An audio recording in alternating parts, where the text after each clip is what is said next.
Well, great to be here and be able to share with you on this Mission Sunday. I didn't feel like preaching this morning. I just want to tell you a few stories. Is that okay? I want to share with you some of the principles that Margaret and I have come across or established in our lives that helped us succeed. And one of the principles that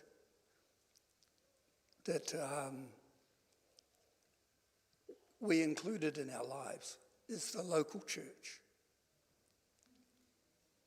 I was saved when I was 19. And, that's 50-some years ago. And City West at that time was very small. There was about 20 people in the church.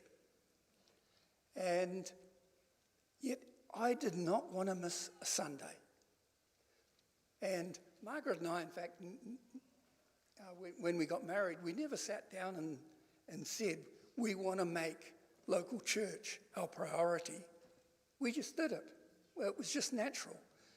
And then, of course, I was saved 6 months, and then the move of God started in New Plymouth, and the surfies started to come in, and good-looking guys like Barnesy, and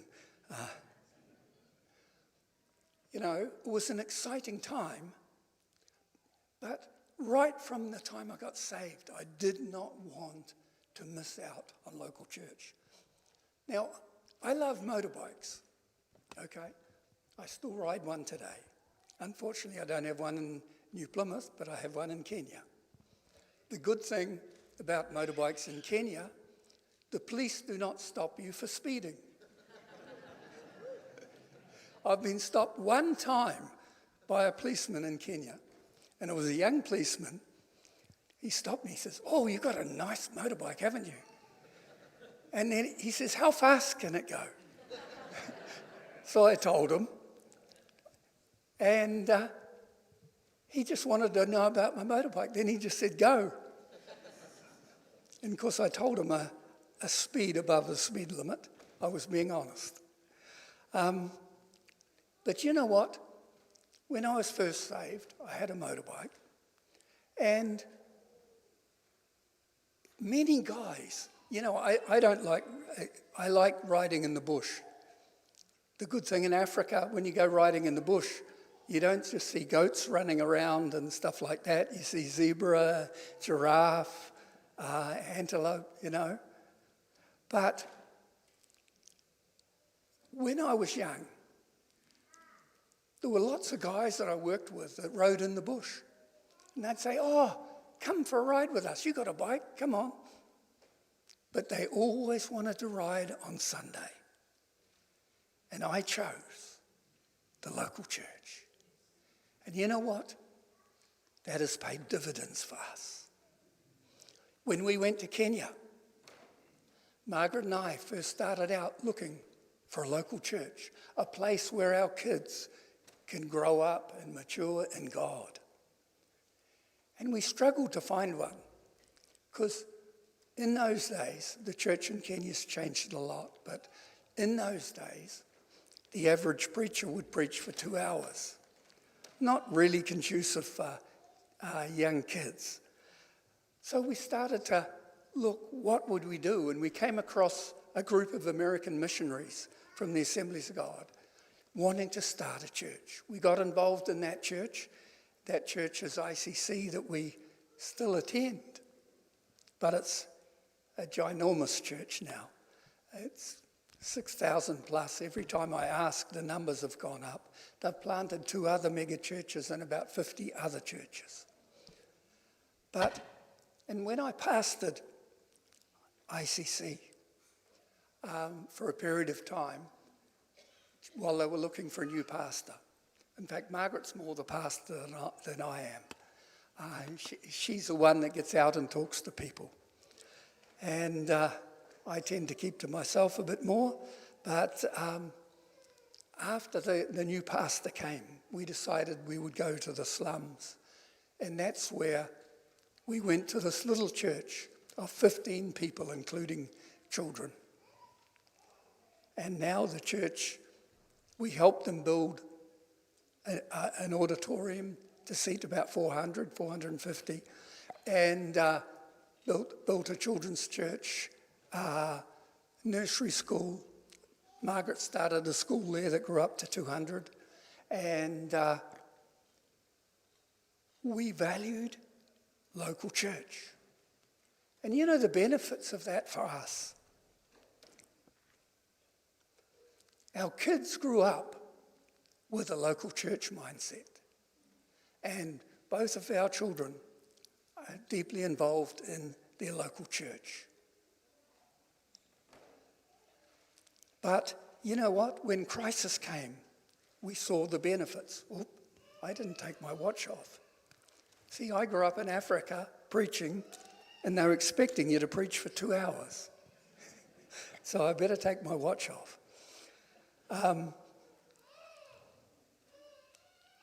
We had games played in an election a number of years ago, 2008.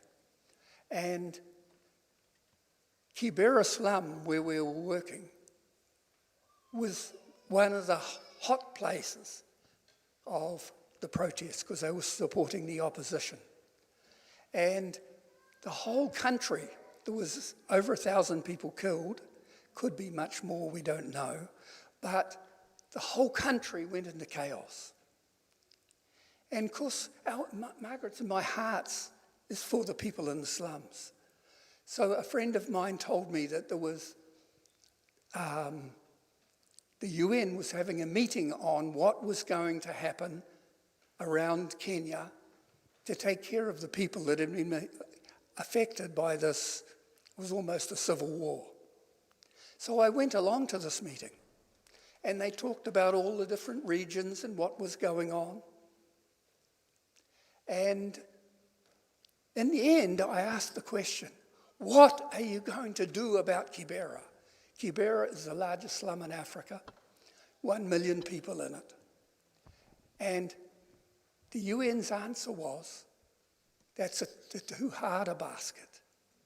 And I said, do you mean to say you're going to leave 1 million people starving on my doorstep? Do you think any of us are going to be safe? I said, will you allow us to try a way of getting food into the people of Kibera? And they said, yes, we'll give you a trial. And so just the idea that God gave me was identify the local churches throughout Kibera. We have the leaders come from that, and we give them an invitation for 20 people to get food parcels. And each of these churches, and came about 150 churches the first time, and we gave them these little cards. And then the people came out of the slums to a showground, sort of an AMP type showground, and they received their food parcels. And we helped hundreds and hundreds and hundreds. We ended up truckloads and truckloads, over 100 truckloads of food went into the slums over a period of time through the local church. The local church can breathe life into any situation. And when one of the chiefs heard about what we were doing, he came and had a look, and he decided he would make himself very popular. He would get some of these truckloads of food and take it to Kibera. So the United Nations said, yes, we'll give you 3 truckloads to see how it goes. So this chief takes 3 truckloads of food into the slum. Of course, people were hungry and desperate. So you know what happened with the chief's truckloads of food? The people stopped the truck, they stole all the food, they beat up the driver, they burned the truck. he only managed to get 3 truckloads in, and we got hundreds in through the local church. And then Kenya ended up with another crisis, the COVID crisis that we've just been through here. Thankfully, the Kenyan government wasn't as crazy as the New Zealand government in handling it. But slum dwellers, they work today, they eat tomorrow, and so does their family. And if there's no work today, there's no work tomorrow. And of course, with COVID, Kenya is a tourist and agricultural economy. So half their money comes from tourism. And what happened in COVID? No tourists. Lots of jobs were gone. And the people in the slums were getting desperate. And Pastor Steve wrote me an email. Robin, how are you doing through COVID? And we said, well, look, we're trying a little to get some food into the slums. And you know what? I can't even remember. It was a large amount of money came from City West. And then others, we never appealed for money, but money just kept coming and coming and coming. And we must have done, my conservative estimate is at least 1 million meals into the slum. Thank you, City West. See, local church. And you know what? We worked through the church we'd established in, well, we didn't establish, it was 15 members when we joined. But we worked through that local church. They identified families in crisis. And they came to the church, because you couldn't carry food through the slum. They came to the church and they received food parcels, enough to feed 5 people for 10 days. And the local church was in action. So I've found the local church has been crucial to Margaret's and my ministry, crucial to blessing our family. Another thing that we've established in our lives, and again, it was just there, is a passion for souls.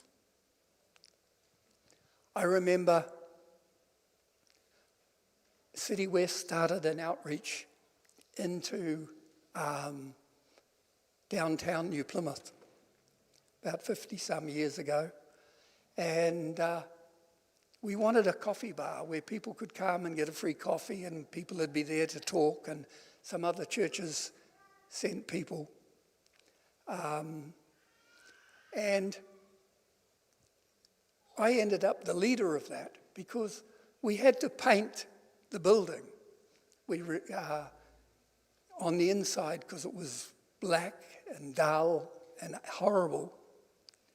And there was only 2 people that showed up regularly to do the painting. Myself and my cousin Nelson. Is Nelson here?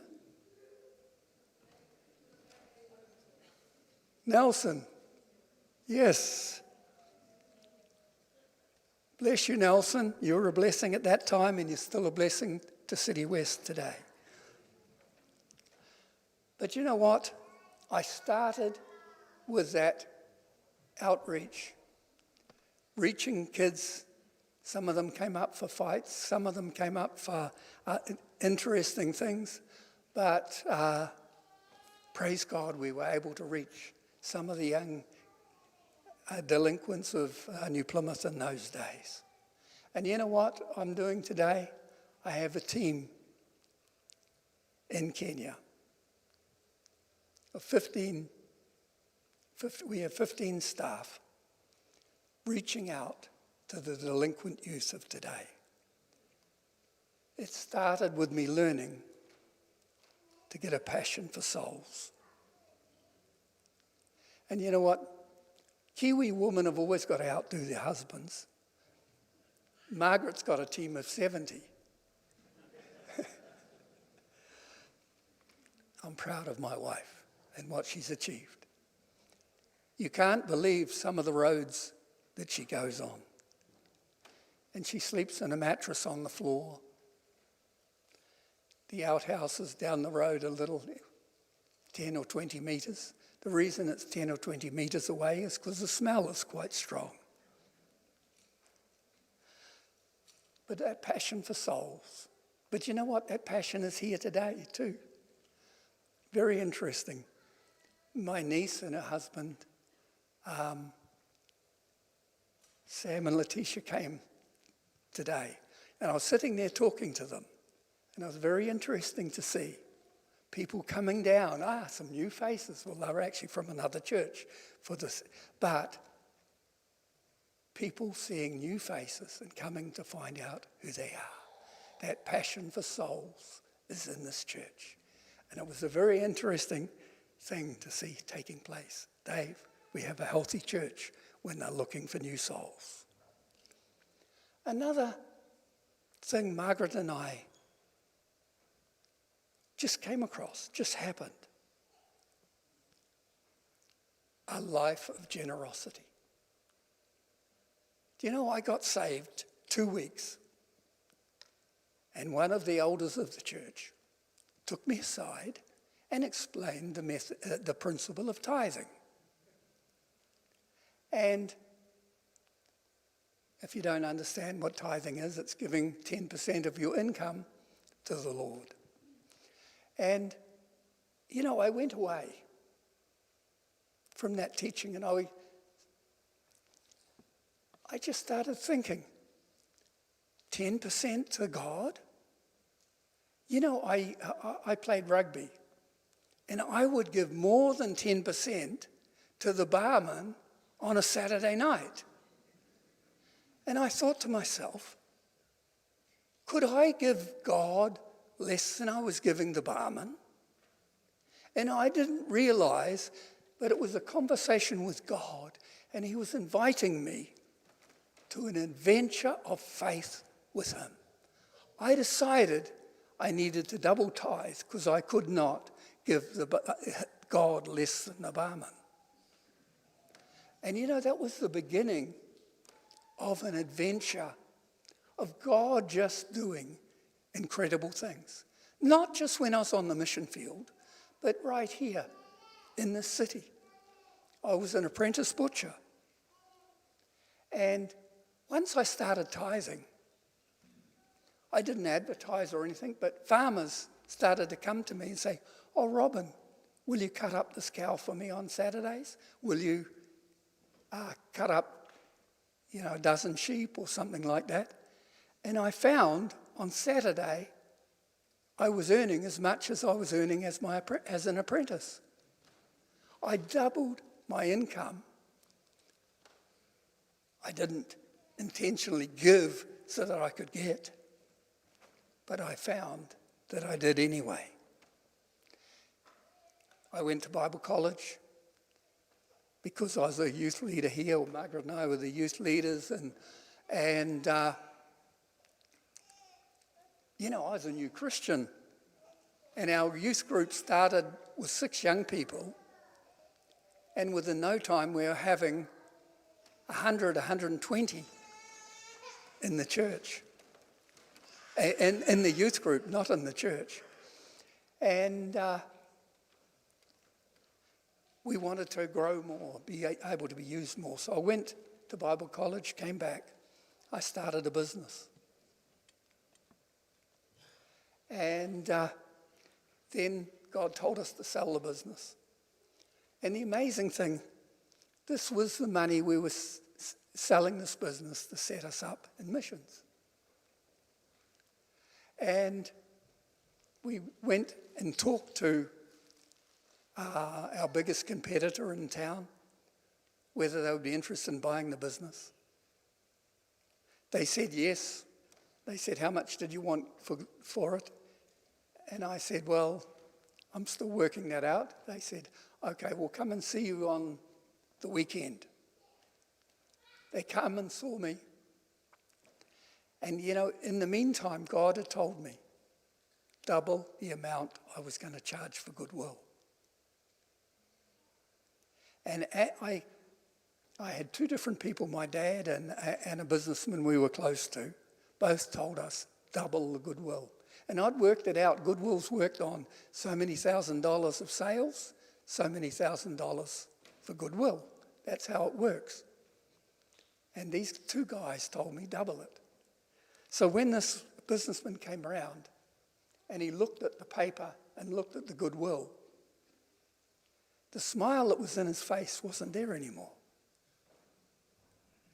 And when he walked out of our house and walked down the driveway, I said to Margaret, I don't think we'll see him again. That was on a Saturday. 7 o'clock the following morning, there was a knock at the door. I was still in bed. Go out there. Here is the same guy with his business partner. He said, Robin, can you help us? While we were talking in our house on the Saturday, he had some guys in a factory and they were rushing to go to rugby and they had big gas cookers in there and they forgot to turn one of the cookers off. And these big vats were full of water. They boiled away overnight. At 3 o'clock in the morning, it got so hot that the gas pipe burst, filled the whole building up with gas, and then it ignited. And it just went off like a bomb. Boom! His business was gone. He paid my price because he had no business. And then we went to Kenya.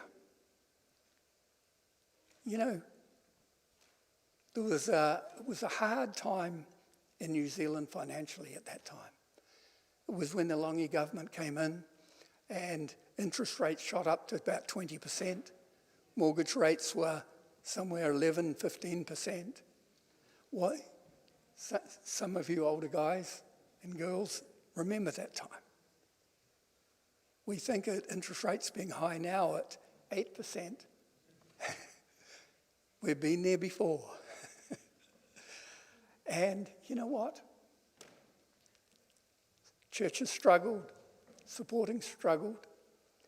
In 1 month, we received $61 for the month in total. And you know what? God never let us down. I went to preach up in one church in the bush. They filled our car up with, I had a little 4-wheel drive, and the whole back of it was full of potatoes and cabbage and all sorts of vegetables, carrots, and God was faithful. He has never let us down.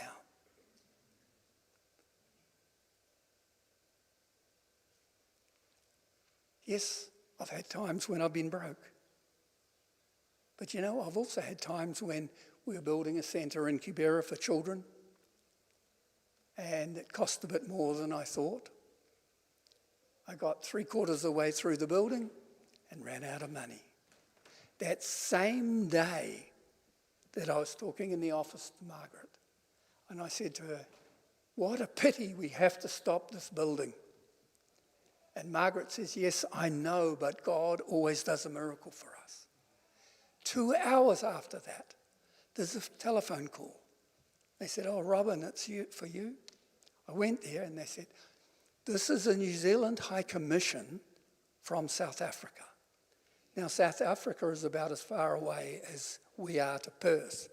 You know, it's a long way in Kenya, from Kenya. But they said, we know you're working with needy children. Do you need any money? Have you had the government call you up and ask you, do you need any money? Some people say, oh, I don't need to tithe. Well, you're missing an adventure of faith. God, He just does miracles. He's just incredible. Yes, I've been broke. And yes, I also know what the AfriLift bank account looked like when a stranger came up to us, heard that we were starting a farm, and gave us $500,000. And people say, oh, I don't need to tithe. Well, if you don't want $500,000, not all of you can receive that. But I tell you, we walk with a God that is just supernatural. He does beyond what we can ask or think. I remember when we were working in Kibera, we were planning a furlough. We were going to America because our son was getting married in America. And yes, I believe in proper financial management, okay? You do what you can, and God will do what you can't, okay? That's the faith principle I've seen work again and again. And so in the area of America where my son was getting married, because different areas have different traditions, the groom's parents don't pay for the wedding, but they pay for the rehearsal dinner. So you have a practice on a Friday night, and then the wedding party and the parents and 50 so people go out to a restaurant, and it was for Margaret and I to pay. So we'd saved up the money for the rehearsal dinner, and we were going in a couple of months, 3 months to be exact. And anyhow, one of the guys in Kibera was riding around on the public transport, and he broke his leg. And they put him in hospital. 2 weeks later, the pastor's wife came to us and said, look, if we don't get this guy out of the public hospital, this young man is going to lose his leg. So I said to her, look, go to the mission hospital in Kijabi, go with the reports and find out how much it'll cost to sort this young guy out, because probably he just needed pins in his legs and stuff like that, which they don't do in the public hospital unless you got money. And so she came back and gave us a report. And I looked at the amount, and it was exactly the same amount as I had for the rehearsal dinner. So I've learned, listen to what God says. So I went into my office and I said, Lord, you know I've got the money, but it's for my son's wedding. What should we do? And God says, give the money. So we took all the money for the rehearsal dinner and gave it to this young man. He had an operation, they cleaned up his leg, and he was able to walk again. But that gave us 3 months for income. We get our money in monthly at that time. 3 months till we were ready to leave. First month I was believing God, hallelujah. I'm looking for the email to come in. It wasn't there. Next month, it wasn't there. Third month, it wasn't there. Came time for Margaret and I to leave, to go to the wedding. And we didn't have the money. We go to the airport, go to check in. And you know what? We were bumped off the flight. And we were hanging around to see if there was any possibility. And then I heard this American, what is the compensation package for this? And my ears perked up. And they said, oh, look, the compensation, you have to go, we'll put you in a hotel overnight in Nairobi, and then you go to the airline office in the morning, and they'll deal with compensation. So they put us on the flight the next night. I went to the airline office in the morning, and you know what they gave me? The exact amount we needed for the rehearsal dinner.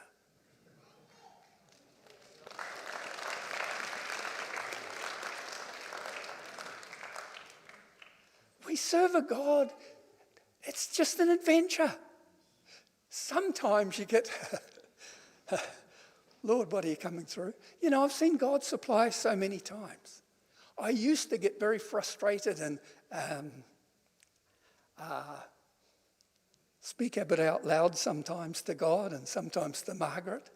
But I've learned God doesn't let us down. Months ago, we have produce from our farm and we deliver it into the city. And one of our drivers, a relief driver, was kind enough to crash into somebody else 2 o'clock in the morning when he was doing a delivery. And then the guy was so clever that he drove 20 kilometres after he'd smashed the radiator. And he blew up the engine. So I'm faced with a $2,000 bill, plus the car to be repaired. And I know most of you, when you end up with a strange bill of $2,000, you say, oh, no problem. Usually it affects us. We usually don't have a big surplus in our accounts. But you know what? I've learned that God is so faithful. Don't stress about it. I start to say, God, this is an interesting situation to be in. What are you going to do about it? And you know what? He comes through. When I got stressed, God came through. But when I relaxed, which I've done later in life, I find God comes through. And you don't even get stressed about it because he wants to walk with you in every situation. And you know, the New Zealand economy is going crazy again with high interest rates. And January is always a stressed financial month. But you know what? If you put God first in your finance and live a generous lifestyle, he is just awesome. He comes through every time.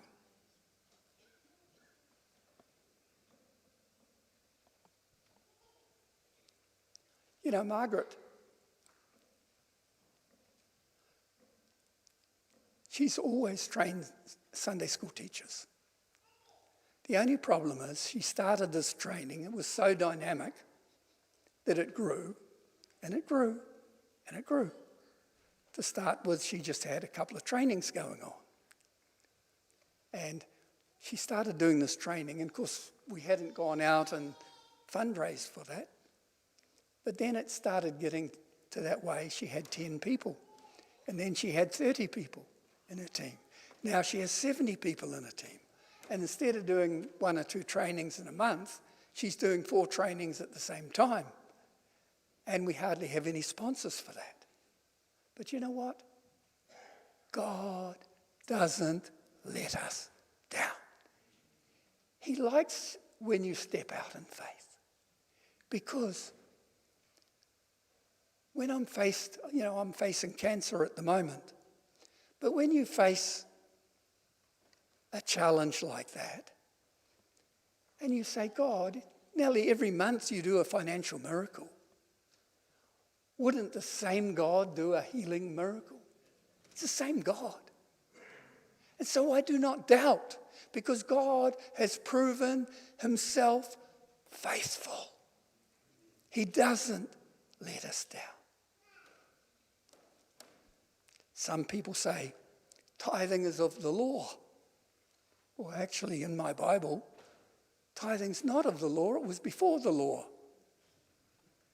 Right? And after the law, Jesus spoke about it and said, keep doing it. Anyhow, I didn't come to preach about tithing. I came to tell you, we have a God that will not let you down, that will come through every time.